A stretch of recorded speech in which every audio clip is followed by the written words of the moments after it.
Boy enters water to cool off, looks down and sees his bloody legs. After playing soccer, a teen walked down to the beach and put his feet in the ocean. When he took them out, he noticed something stuck to him, so he brushed it away. It started bleeding. When it wouldn't stop, he was rushed to the hospital. That's when doctors broke the news. Sam Kanase was just 16 years old when he received the shock of his life. The teen went wading at the beach to cool off after finishing a soccer match in Melbourne, Australia, only to leave the water and soon realize that his legs were dripping with blood. Unbelievably, it seemed mysterious sea creatures had tried to eat the boy alive, the Sydney Morning Herald reported. After only being knee-deep in the ocean at Dendy Street Beach in Brighton, Sam felt something, but didn't think much of it. First, there was some tingly around his toes. Then, as he emerged from the water about 30 minutes later, there was another odd sensation. Initially thinking it was just sand, he shook off his legs and continued on his way. Soon, however, he looked down to see blood everywhere. That's when he knew something was wrong. "I wasn't really thinking about being eaten," Sam said, recalling the odd sensation he had experienced and ignored. "I walked out of the water, saw what I thought was sand covering my ankles and lower calf, so I just shook it off violently, and it came off." As he went to fetch his belongings, he noticed that blood had begun dripping down his ankles and feet. His legs were bleeding profusely, and it wouldn't stop. "I didn't really know what to think of it, it was a bit of a shock. A bit of a random thing to see," he recalled. And, when you see the graphic images of his injuries in the footage below, shock seems to be an understatement. Unable to stop the bleeding, Gerard Kanase rushed his son to the hospital, where doctors were just as baffled about the boy's condition as Sam and his father were themselves.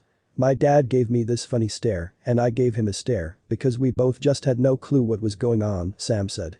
18 hours later, while still laying in the hospital, Sam's legs continued to ooze blood, and doctors were stumped as to the cause. Eventually, it was determined that the teen had suffered multiple bites from tiny sea creatures that were literally trying to eat him alive. However, doctors were perplexed as to the exact culprit. Experts initially believed that it may have been scavenging sea lice, also known as isopods, munching on the teen's legs while he was wading in the water. However, the theory is a stretch since sea lice usually only leave a tiny rash and don't normally cause bleeding. Wanting to get to the bottom of things, Sam's dad headed to the beach to do his own investigation. Armed with some meat and a pool net, it wasn't long before he had what he needed.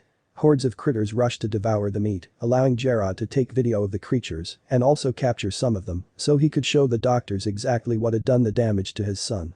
According to Alistair Poor, associate professor at the University of New South Wales, what Gerard captured weren't sea lice at all. He said they instead looked like amphipods. But this did little to solve Sam's mystery since Poor noted that amphipods aren't known for biting humans, so he doesn't believe that these were the same creatures that bit Sam.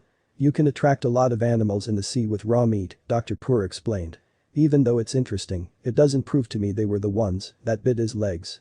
Although he believes Gerard captured amphipods with his meat-filled pool net, Poor is still inclined to believe that sea lice caused Sam's injuries.